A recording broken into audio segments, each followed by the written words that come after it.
que en Japón existen espíritus que pueden parecer humanos hasta que ya es demasiado tarde?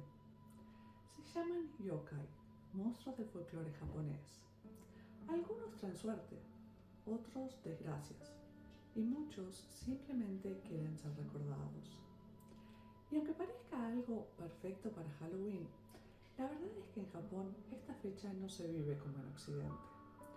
Cuando pensás en Halloween, seguramente imaginas calabazas, sustos, disfraces de miedo o niños pidiendo dulce. Pero en Japón, Halloween significa otra cosa. Hoy te voy a contar cómo se celebra o no se celebra esta festividad en Japón. Y después te voy a llevar al lado más oscuro de su cultura, el de los yokai, esos espíritus que inspiraron muchas de las historias más inquietantes del país.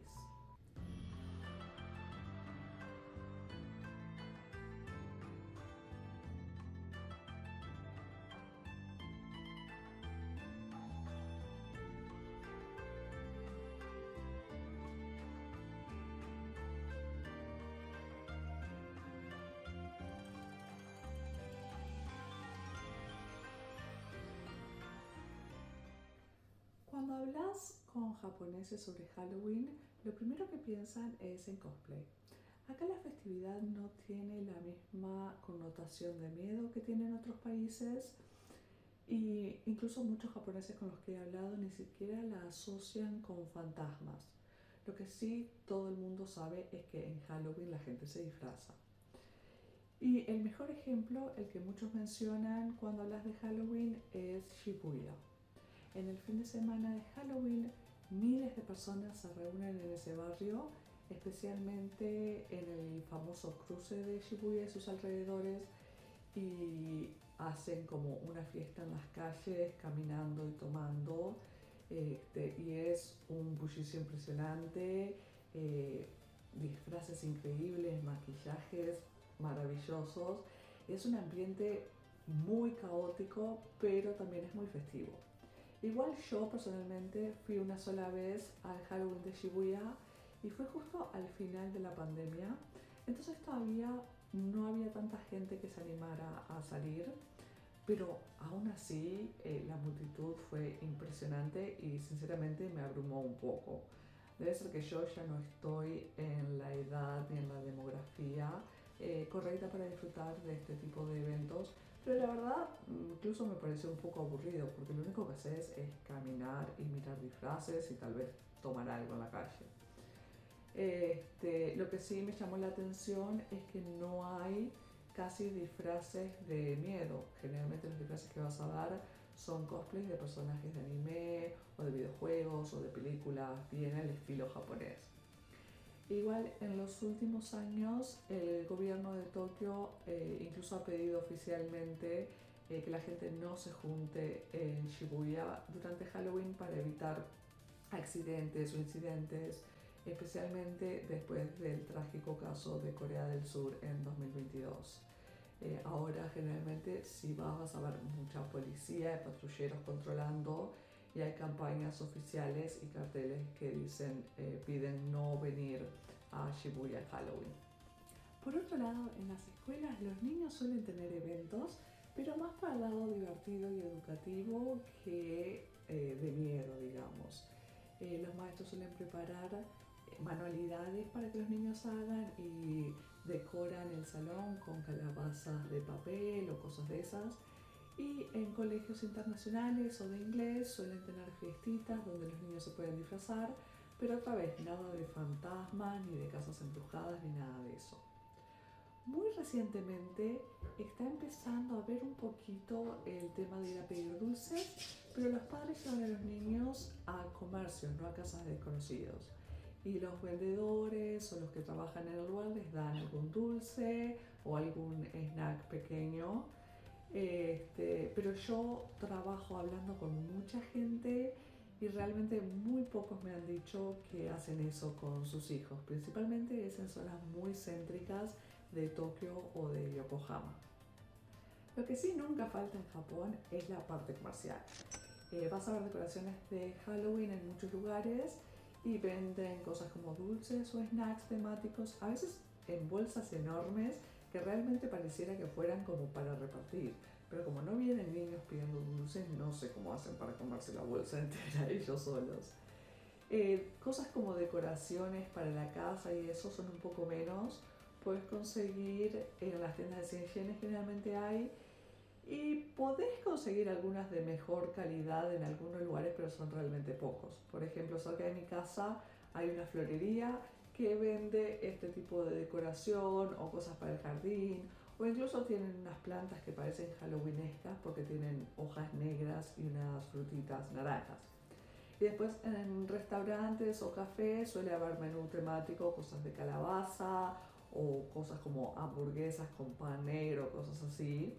O si es un restaurante un poco más caro, más elevado, pueden tener incluso cenas enteras temáticas.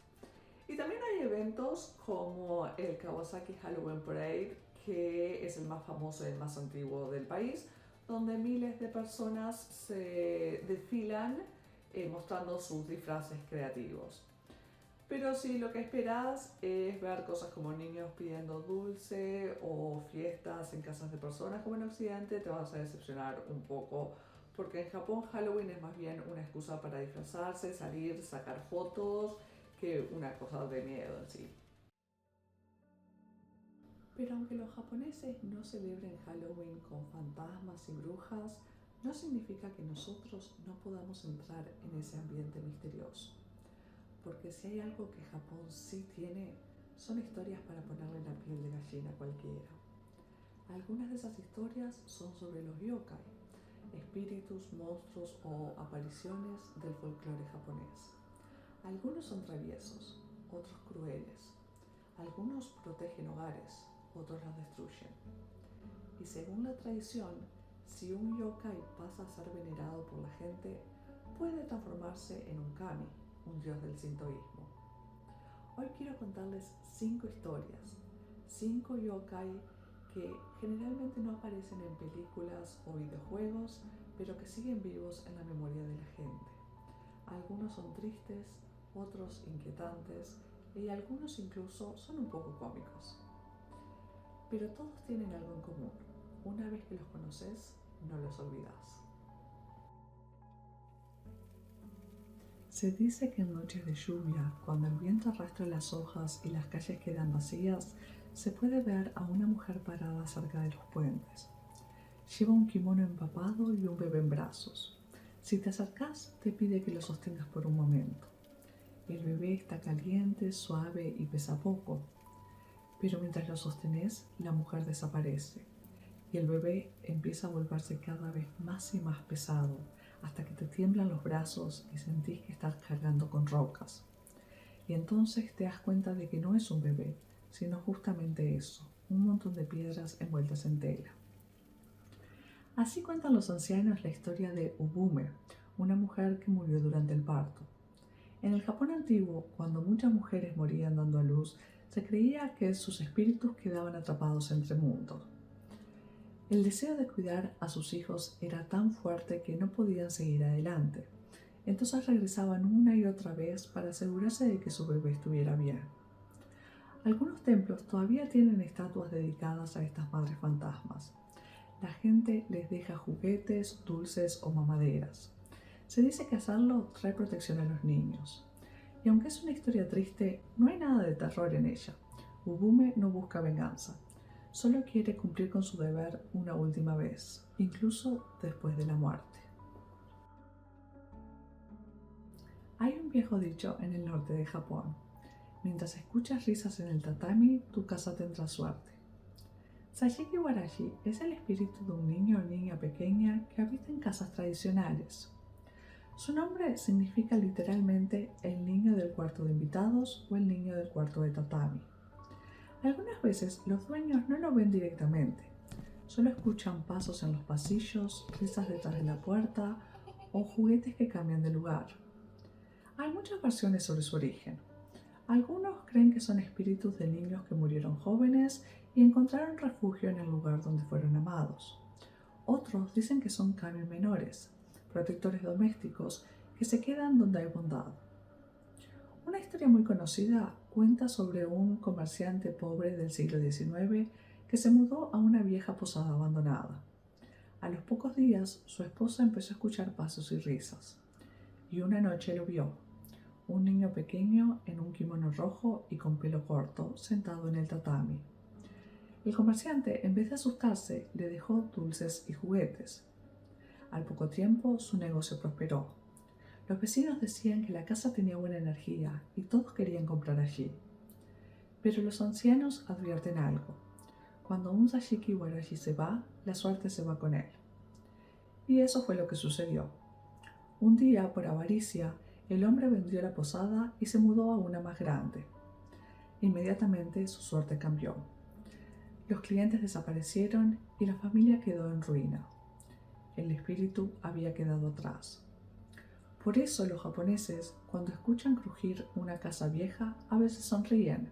Nunca se sabe si es el viento o un pequeño invitado invisible cuidando el hogar. Dicen que cuando la niebla cubre la montaña y el aire huele a tierra húmeda, Yamauba despierta. Es una anciana que vive sola en las cumbres, con el cabello largo y blanco, labios rojos y una sonrisa que puede ser amable o aterradora. Nadie sabe exactamente quién fue. Algunos dicen que fue una mujer abandonada en el bosque, otros que fue una madre devorada por el hambre y la desesperación. Sea como sea, Yamauba es tanto una amenaza como una protectora. Una de las leyendas más antiguas cuenta que un viajero perdido llegó una noche a una cabaña en medio de la montaña. Una anciana lo recibió, le dio de comer y le ofreció un futón. Pero cuando el hombre se acostó, escuchó un ruido extraño, el sonido de alguien afilando un cuchillo. Al mirar por una rendija, vio a la vieja, su rostro transformado, su cabello flotando como humo y sus ojos brillando en la oscuridad. Estaba preparando una olla gigante para cocinarlo a él. El hombre escapó corriendo entre la nieve mientras la risa de la bruja lo perseguía entre los árboles. Sin embargo, hay historias donde Yamauba actúa como una madre sustituta. Se dice que encontró a un niño abandonado en el bosque y lo crió como propio. Ese niño se convirtió en Kintaro, el héroe de fuerza sobrehumana que luchaba con osos y montañas. Así es Yamauba, dual, devora pero protege. Simboliza la naturaleza indomable, la fuerza femenina sin límites, la parte salvaje que el mundo civilizado intenta ocultar. En las aldeas rurales todavía se teme su nombre, y cuando una tormenta impide volver del monte, muchos prefieren no dormir, por si la anciana aparece a ofrecerles refugio. Esta es una historia para contar en voz baja. Es la historia de un amor que no quiso morir. Hace mucho, en un barrio del antiguo Edo, vivía un hombre llamado Otsuji. Su esposa, Otsuyu, había muerto joven y él no pudo soportarlo. Pasaba las noches solo, recordando su rostro. Una noche sintió un pequeño golpecito en la puerta y cuando abrió ella estaba ahí, con el mismo kimono, el mismo perfume de flores secas y la misma sonrisa triste. ¿Puedo pasar?, le dijo. Durante semanas ambos volvieron a encontrarse cada noche. Él no le decía nada a nadie por miedo a que el hechizo se rompiera, pero un vecino curioso una noche lo siguió y lo vio. El hombre estaba abrazando un esqueleto, solo huesos bajo un kimono descolorido. Cuando fueron a confrontarlo, Otsuji ya no respondió. Había muerto dormido, con una expresión serena, como si aún soñara con su amada. Dicen que las Honeona aparecen cuando el deseo o la tristeza son tan fuertes que el cuerpo se niega a desaparecer. Algunas son amantes fieles, incapaces de dejar ir al amor perdido. Otras son mujeres que fueron ignoradas en vida, llamadas feas, y que solo en la muerte despiertan las miradas que le negaron. En ambos casos, su belleza es solo un espejismo. Debajo del kimono solo hay huesos. Y sin embargo, quienes las ven no pueden apartar la vista. Y para terminar, quiero mostrarte que no todos los yokai dan miedo. Algunos son más ridículos que aterradores. Por ejemplo, el Tofu Koso, un pequeño sirviente que aparece en noches lluviosas cargando con una bandejita con un bloque de tofu. No hace nada particularmente malo, solo camina detrás de la gente y les ofrece su tofu. Pero si aceptás, cuidado, porque ese tofu puede estar lleno de moho o causar enfermedades misteriosas. Es un recordatorio de que en Japón todo, incluso lo más cotidiano como un simple tofu, puede tener un lado sobrenatural. Y eso es quizá lo más fascinante del folclore japonés, que el límite entre lo normal y lo espiritual está siempre, siempre difuminado. En Japón, Halloween no tiene monstruos, pero eso no significa que los monstruos no estén igual. Solo tenés que mirar más de cerca. Los yokai están en las montañas, en los templos, en las casas viejas, y aunque el mundo cambie, siguen ahí, esperando ser recordados. Así que si te gustó este video, dale like, compartilo con alguien que le pueda interesar y suscríbete para más historias sobre la cultura japonesa. Además, comentame cuál de las historias te llamó más la atención o me puedes comentar simplemente con un emoji de un fantasma. Y si este 31 de octubre estás en Japón y no ves niños pidiendo dulces por las calles, no te preocupes. Solo mira la oscuridad entre las calles silenciosas. Quizá alguien ya te esté mirando desde las sombras.